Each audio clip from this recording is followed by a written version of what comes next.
film kelima Korea Selatan yang mencapai 10 juta penonton. Tidal Wave sendiri bersinopsis tentang profesor geologi yang memperkirakan akan terjadinya mega tsunami di Hyundai, Busan, Korea Selatan. Tapi Kepala Badan Pencegahan Bencana tidak mempercayai itu dikarenakan Korea Selatan itu sudah sangat aman dari gempa dan juga akan dilakukan proyek besar di distrik Hyundai ini. Namun ternyata perkiraan tsunami dari profesor geologi ini benar terjadinya, yang membuat orang-orang berhamburan menyelamatkan diri. Sebelumnya silakan di subscribe, aktifkan juga loncengnya, dan kalau sudah mari kita mulai recap alur cerita dari film Tidal Wave atau Hyundai tahun 2009 and welcome back to Clip on X. Film dibuka dengan diperlihatkannya kapal yang sedang terombang-ambing di lautan Samudra Hindia, Indonesia. Di kapal ada seorang bapak-bapak yang tertindih oleh perangkap ikan dari besi. Terlihat juga seorang yang bernama Mansik dan rekan lainnya berusaha mengangkat untuk membantunya, namun tidak terangkat karena ya terlalu berat gitu cuy. Di sisi lain diperlihatkan profesor geologi yang bernama Jono. Sebenarnya namanya Kim Hui, cuman gue ganti Jono aja ya biar gampang soalnya agak ribet gitu nyebutnya. Nah, si Jono ini melaporkan bahwa akan terjadinya mega tsunami. Nah, Pak Jono juga meminta bantuan untuk menyelamatkan kapal dari Korea Selatan yang berada di sana. Kembali lagi pada Mansik yang berhasil ditemukan oleh tim penyelamat dengan membawa mereka menggunakan helikopter. Si bapak yang sudah tertindih tadi dan tidak ada harapan lagi berpesan pada Mansik untuk menjaga anaknya yang bernama Yun Hee. Akhirnya mereka pun selamat dan si bapak-bapak ini pun tewas terkena tsunami. Ini kasihan banget si Yun Hee jadi yatim gitu ceritanya cuy. Berlanjut beberapa hari kemudian setelah terjadinya tsunami yang berdampak pada Aceh di Indonesia 26 Desember 2004 yang telah menewaskan ribuan orang termasuk ayahnya Yun Hee. Di sini Yun Hee berusaha ditenangkan oleh paman dari Mansik yaitu Choi. Ya pastilah sedih banget gitu kan ditinggal bokap. Kemudian title film Hyundai pun muncul. Baru deh kita masuk ke timeline utama film ini pada musim panas tahun 2009 di mana di pantai Hyundai ini dipenuhi orang-orang yang sedang berjemur santuy gitulah.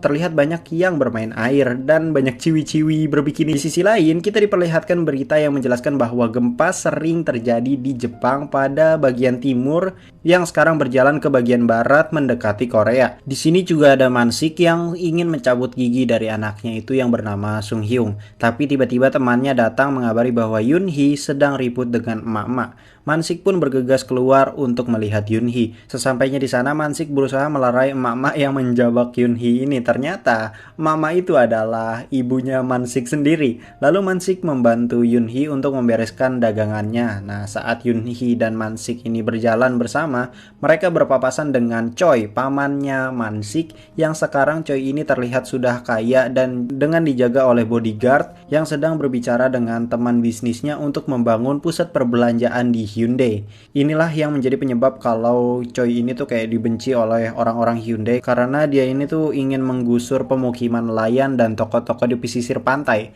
Lalu scene berpindah pada rapat besar yang di sana ada Profesor Jono yang menjelaskan bahwa Korea akan diprediksi terkena mega tsunami. Namun orang-orang di sana tidak percaya karena pakar lain mengatakan bahwa presentasi terjadinya tsunami sangat kecil. Saat rapat berakhir, Pak Jono bertemu dengan mantan istrinya yaitu Himi. Ia belum lama pindah ke Korea Selatan karena bekerja sebagai ketua pameran budaya Hyundai. Mereka pun berbincang-bincang mengenai anak mereka bernama Jimin. Lalu tak lama kemudian Jimin itu menghampiri Himi. Jimin yang tidak kenal dengan orang yang di samping ibunya itu lalu diperkenalkan oleh Himi kalau dia itu bernama Profesor Jono. Di sini Jono juga melihat seorang laki-laki yang menemani Jimin. Sepertinya nih cowok ini tuh udah kayak pacar barunya si Himi gitu cuy. Kemudian Himi pun berpesan untuk tidak usah khawatir lagi dengan Jimin dan ia pun pergi. Sementara di sisi lain terlihat cewek cantik bernama Eugene sedang mengerjakan tugas sambil berjemur di pantai gitu cuy. Di sini Eugene sedang berlibur di Hyundai bersama kedua temannya. Kemudian mereka dihampiri oleh 3 fuckboy Citayam yang menawarkan untuk bergabung naik kapal milik salah satu dari laki-laki bernama Junha. Saat di dalam kapal mereka bermain bersama. Namun di sini Eugene itu kayak terlihat tidak suka dengan gayanya Junha yang so ganteng gitu cuy. Ia pun bosan dengan suasana di kapal lalu keluar kapal untuk sebat santuy dulu lah. Saat ia mencoba menyalakan garpit, api yang keluar dari korek terlalu besar dan membuatnya kaget dan jatuh ke laut. Untung saja ada patroli laut yang lewat dan melihatnya. Eugene pun berhasil diselamatkan oleh salah satu patroli atau petugas gitu yang bernama Hyung Sik. Ia pun membawa Eugene ke atas perahunya dan melakukan pertolongan pertama. Saat ia memberikan napas buatan, seketika Eugene tersadar dengan langsung menggigit bibirnya Hyun Sik ini. Di sini Hyun Sik langsung menjelaskan gitu kalau dia tuh terpaksa membuat Eugene pingsan karena tidak bisa tenang saat diselamatkan yang mengakibatkan salah satu mata Eugene ini terluka. Di sisi lain ada Dong Chun, paman dari Sung Hyun, yang menyuruh Sung Hyun ini untuk berpura-pura sebagai orang cacat sambil bernyanyi gitu cuy. Sedangkan Dong Chun berpura-pura sebagai orang buta sambil meminta-minta. Kemudian mereka yang sedang melakukan aksinya bertemu dengan Himi dan Jimin. Nah, Himi dan Jimin ini istri dan anaknya si Profesor Jono tadi ya. Nah, di sini Jimin yang senang berbagi berempati melihat mereka lalu memberi uang yang cukup besar sehingga membuat Dong Chun yang sedang berpura-pura buta gitu kan jadi melongok gitu. Berlanjut pada Mansik yang melihat Yoonhee selesai mencari tangkapan laut. Ia pun menemui Yoonhee dengan membawainya banyak sayuran. Lalu Mansik yang beristirahat di tempat Yoonhee melihat gambar milik Sung Hyung, anaknya, tapi ia tidak mendapati anaknya itu di sana gitu cuy. Lalu tak lama dari itu telepon Mansik berbunyi. Ternyata itu telepon dari kantor polisi bahwa anaknya berada di sana. Singkat cerita, sampailah Mansik di kantor polisi yang melihat anaknya didandani seperti orang cacat oleh Dong Chun. Ia pun langsung marah kepada Dong Chun dan menghajarnya, tapi polisi memisahkan mereka. Balik lagi ke Jono yang mendeteksi terjadinya gempa lagi di dekat Jepang yang dari awal tahun gempa tersebut semakin bergerak mendekati Korea Selatan. Berlanjut keesokan harinya, Yoonhee yang sedang bekerja seperti biasa melayani para pembeli di tempat makanannya. Di sini ia juga kedatangan Junha. Nah, Junha ini fuckboy Citayam yang tadi ya, dan kedua temannya untuk makan gitu cuy ceritanya. Saat ia sedang beristirahat, dia berbicara dengan Dong Chun meminta pendapatnya tentang Mansik. Di sini terlihat bahwa Yoonhee ini tuh kayak menyukai si Mansik gitu cuy. Lalu berlanjut pada Yoonhee dan Dong Chun yang ingin mencari ikan di laut. Saat mereka ingin pergi, Mansik datang untuk mengajak Yoonhee menonton pertandingan baseball. Keesokan harinya mereka pun menonton pertandingan baseball itu. Mansik yang kebanyakan minum lalu membuat ulah dengan mengejek salah satu pemain baseball yang berakibat ia harus diamankan oleh penjaga di sana. Mansik pun diantar pulang oleh teman-temannya. Saat di rumah, ia dimarahi oleh ibunya sendiri gitu cuy, karena ya mabok gitu ngehesekan batur. Di sini juga ada Choi, pamannya, yang marah karena waktu berpapasan ia tidak bisa menghargainya. Di sisi lain, saat Hyung Sik dengan tim tanggap bencana sedang menonton baseball yang tadi, ia ketahuan oleh salah satu temannya yang menyadari ada luka pada bibirnya. Tak lama dari itu, perempuan yang menggigit bibirnya itu yang tadi, yaitu Eugene, dia tuh datang gitu. Ia meminta pertanggungjawabannya kepada Hyun Sik. Nah, Hyun Sik ini tuh kayak tiba-tiba bingung lalu mengajak Eugene pergi ke tempat indah supaya ya good mood lah ya. Di sini terlihat kalau Eugene itu tuh kayak suka gitulah sama Hyun Sik. Sementara itu, Yoonhee diantar pulang oleh Dong Chun yang menemukan hadiah dan surat dari Mansik. Dong Chun yang penasaran mengambilnya. Saat mereka sedang merebutkan surat, tiba-tiba Junha datang. Ia emosi karena sakit perut setelah makan di tempatnya Yoonhee tadi. Nah, Junha ingin membawa Yoonhee ke kantor polisi, namun saat itu juga ada Hyung Sik yang kebetulan lewat dan melihat Dong Chun yang sedang dipukuli. Ia pun menolongnya. Di sisi lain, Mansik terbangun karena kebanyakan minum alkohol. Lalu ia yang masih setengah sadar meminum yang menurutnya tuh kayak obat mah gitu. Berlanjut pada Yoonhee dan Hyung Sik yang dilaporkan ke polisi. Saat mereka ingin dibawa ke kantor polisi, Mansik datang berusaha untuk membujuk polisi, tapi itu tidak merubah apapun. Lalu Mansik di sini terlihat kayak tiba-tiba sekarat karena tadi dia tuh nggak sadar kalau ternyata dia itu bukan minum obat mah, tapi minum sampo, dan dibawa ke rumah sakit akhirnya gitu kan, karena ada busa sebadan-badan lah gitu. Kemudian scene berpindah pada seorang servis hotel yang membersihkan toilet yang mampet di kamar yang ditinggali Himi. Setelah ia membersihkan toilet, ia meminta uang tip kepada Himi. Tapi Himi ini kayak ngancem kalau dia bakal laporinnya itu ke staf hotel gitu cuy. Tukang servis pun panik dan pergi. Scene berlanjut pada Profesor Jono yang sedang mencoba alat pendeteksi tsunami yang sama digunakan Indonesia pada 5 tahun lalu. ia dan rekannya merasa harus mencoba banyak cara agar tidak tergantung oleh Jepang lagi. Kemudian di sisi lain, terlihat Hyung Sik yang sedang dimarahi oleh bosnya. Ia pun mendapatkan hukuman mutasi ke tempat penampungan anak hilang. Di sisi lain, Himi yang sedang bekerja mendapatkan telepon bahwa Jimin berada di penampungan anak hilang. Ia pun meminta tolong pada Jono untuk pergi menemani Jimin di sana. Singkat cerita, di sana Jono mengajak berbicara Jimin dan membelikannya makanan. Saat Jono membayar makanan itu, ia mengikhlaskan kembaliannya yang membuat Jimin itu kayak senang gitu dengan sifatnya Jono karena Jimin itu kan juga suka berbagi gitu cuy. Sementara itu, Dongchun yang berada di kantor Choi diminta untuk membujuk Mansik supaya mau menjual tokonya dan ia juga dijanjikan akan diberikan toko baru gitu cuy. Kembali lagi pada Hyun Sik yang dikagetkan dengan kedatangan Eugene secara tiba-tiba. Lalu ia pun mengajak Eugene jalan-jalan dan disinilah terjadi adegan sakral gitu cuy. Ya pokoknya gitulah. Dan ternyata sebenarnya adegan ini tuh kayak dimata-matai oleh Junha dan teman-temannya. Di sisi lain, Mansik dan Yunhee sedang makan malam bersama. Di sini Yunhee berusaha memberikan kode pada Mansik bahwa dia ini menyukainya gitu kan. Tapi Mansik dengan bodohnya gitu kan tidak peka. Berlanjut pada Yunhee yang mengajak Mansik untuk pergi ke makam ayahnya karena besok merupakan tanggal ayahnya meninggal. Saat di malam harinya, Mansik bermimpi buruk tentang ayahnya Yunhee di mana ia merasa bahwa ia yang telah membunuhnya gitu cuy. Lanjut, Jono mendapatkan laporan bahwa gempa di bawah laut semakin lama semakin mendekat ke Pulau Tsushima, Korea Selatan. Dengan skala gempa berbeda-beda dan terus meningkat gitu cuy. Ia pun langsung pergi ke kantor pencegahan bencana untuk melaporkan bahwa akan ada mega tsunami yang kemungkinan memiliki ketinggian 50 hingga 100 meter dengan kecepatan 700 km per jam. Anjing ini tsunami kiamat ya geblek. Oleh karena itu mereka hanya punya waktu evakuasi 10 menit. Di sisi lain, Mansik yang sudah pergi ke makam ayahnya Yunhee meminta saran kepada Hyung Sik apakah ia cocok gitu kan untuk menikahi Yunhee. Hyung Sik hanya mengatakan untuk berpikir baik-baik soal perkataan ayahnya Yunhee. Kemudian Hyung Sik yang pergi untuk ke kantor mendapatkan pesan dari Eugene untuk bertemu. Tapi saat ia ingin pergi ke sana, ia dihampiri oleh orang suruhannya Junha dan ia dipukuli oleh Junha. Jadi Junha ini kayak mukulin terus tiba-tiba bilang kalau dia itu tunangannya gitu cuy. Anjing yuk fuckboy Citayam ngaku-ngaku kieu.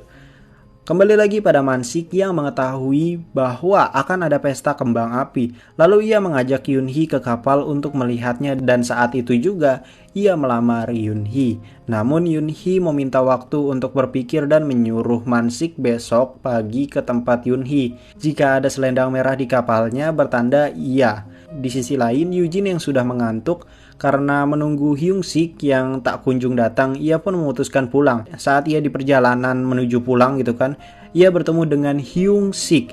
Lalu Hyung Sik menghindar dan menyuruh Eugene tidak menemuinya lagi gitu cuy. Jono melaporkan bahwa ada topan berjalan mengarah ke Hyundai dan gempa terjadi 2 kali sehari. Lalu Jono mendapatkan telepon dari Jepang bahwa di sana tuh di Jepang sono sudah dikeluarkan peringatan bakal ada mega tsunami. Keesokan paginya Mansik datang ke tempat Yunhee, namun ia tidak melihat selendang merah pada kapal Yunhee. Saat Mansik ingin pulang dari sana, ia bertemu dengan Dongchun si brengsek tadi ya. Dan ternyata Dongchun telah memberitahu Yunhee bahwa penyebab ayahnya meninggal karena Mansik. Mansik pun kesal dengan Dongchun dan berantem dengannya. Ini bener-bener biang kerok edan si goblok teh. Mereka yang sibuk berantem dikagetkan dengan burung yang menabrak kaca mobil Dongchun yang ternyata banyak sekali kawanan burung yang pergi menjauhi laut.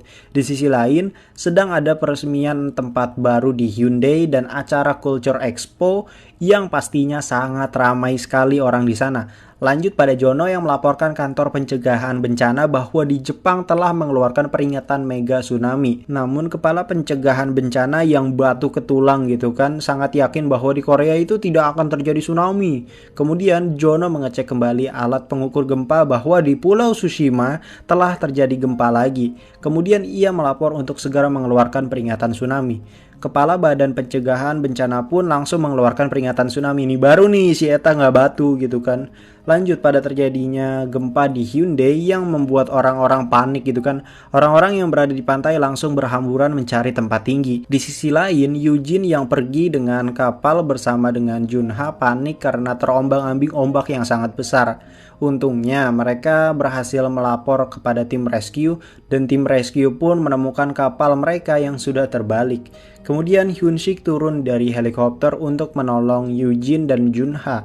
Namun saat ia ingin mengangkat Junha, mesin penariknya tidak kuat yang membuatnya harus berkorban turun agar Junha bisa diselamatkan. Kemudian Hyun-sik yang turun kembali ke laut pun kayak tergulung ombak dan tidak bisa diselamatkan lagi. Ini kasihan banget si Hyun-sik ya, anjir. Nggak sakit hati gitu kan. Digebukin, modar anjing. Wah, gelo. Hidupnya teh pahit kieu. Sementara itu, Himi yang sedang menjemput Jimin di hotel terjebak di lift karena ya mati gitu kan liftnya akibat gempa, cuy. Ia pun meminta Jono untuk menjemput Jimin. Untungnya Jono tepat waktu dan berhasil menyelamatkan Jimin lalu membawanya ke atas gedung. Sedangkan Himi yang terjebak di lift mulai putus asa karena air sudah mulai masuk. Ia pun menelpon Jimin lalu memberitahunya bahwa Jono adalah ayah kandungnya.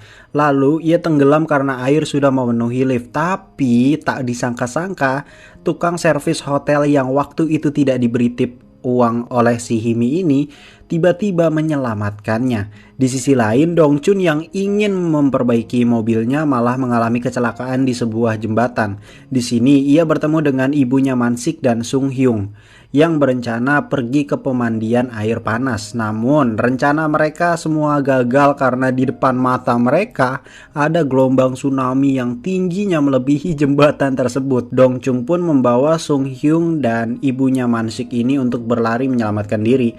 Dongchun yang selamat dari gelombang tersebut mencari Sung Hyung dan ibu Mansik. Saat sedang mencari, ia dikagetkan dengan kontainer-kontainer yang berjatuhan dari kapal tanker. Gokil sih ini si goblok bisa selamat kieu anjing, eta dia hidupnya teh hokinya hoki edan gitu. Sementara itu, di wilayah dekat pantai sudah terkena tsunami yang menghantam gedung-gedung dan menyapu banyak orang. Mansik dan Yunhee yang lari bersama berusaha untuk memanjat tiang listrik, lalu Mansik yang mencoba menggapai tangan Yunhee malah tercebur dan terseret arus air. Tapi untungnya ada pamannya yang tak jauh dari situ berhasil memegang tangan si Mansik ini. Kemudian Mansik pun selamat dan menaiki tiang. Namun pamannya justru terkena benda yang terbawa arus dan membuatnya terjatuh dari tiang. Kembali lagi pada Dongchun yang selamat dari kejadian Final Destination itu memutuskan untuk nyantui dan sebat santuy dulu lah pokoknya. Namun korek yang ia gunakan rusak dan membuat ia kaget karena apinya yang keluar terlalu besar. Ia pun tidak sengaja melempar korek itu, tapi sialnya korek itu jatuh di dekat bensin yang menyebabkan ledakan yang besar. Tapi sekali lagi dengan hokinya yang dia miliki, Dongchun masih selamat dari ledakan dan ia berhasil bertemu ibunya Mansik dan Sung Hyung yang masih selamat juga. Di sisi lain, Himi yang selamat pergi ke atas gedung dan bertemu anaknya akhirnya gitu kan. Tak lama dari itu, tim rescue juga datang dengan prioritas membawa anak-anak dan orang lansia. Lalu Jono meminta anaknya untuk dibawa naik ke helikopter. Jimin pun naik ke atas helikopter bersama orang lansia yang akan menjaganya. Mega tsunami dengan ketinggian 100 meter pun menghantam Hyundai. Scene berpindah di mana kita diperlihatkan kondisi Hyundai pasca tsunami, di mana semua gedung dan pantai rusak parah, berlanjut pada pemakaman dari para petugas rescue yang telah berkorban dan kegiatan untuk mengenang orang yang mati karena tsunami. Di sisi lain terlihat Dongchun yang menangis karena kehilangan ibunya akibat bencana ini. Tapi kerennya di sini ia mendapatkan penghargaan sebagai orang paling berani karena telah menyelamatkan orang-orang dari jembatan. Sementara itu Mansik dan Yunhee diberi restu oleh ibunya Mansik agar segera menikah gitu cuy. Kemudian mereka pun melihat kondisi tempat Yunhee yang ternyata di sana Mansik menemukan selendang merah yang mengartikan kalau Yunhee sebenarnya menerima lamarannya si Mansik ini. Dan film pun berakhir. Menurut gue cukup jelas dari alur ceritanya sehingga tidak perlu ada penjelasan tambahan lagi ya di ending ini. Dan cukup keren juga sebagai film bencana pertama di Korea Selatan. Ada pelajaran yang bisa kita ambil seperti selalu berbuat baik sesama siapapun gitu kan. Karena kita tidak tahu siapa yang akan menolong kita saat kita sedang terkena musibah. Oke, jangan lupa di subscribe ya, aktifkan juga loncengnya, share juga karena channel ini selalu mengusahakan untuk membahas film yang anti mainstream. Yang mau request silahkan request di kolom komentar, gue akan pilih salah satu yang memang berkesan dan mempunyai ciri khas yang unik dan anti mainstream. Oh ya, thank you juga yang gak nge-skip iklan karena sudah menyumbangkan uang untuk gue honeymoon. Gue Klimon.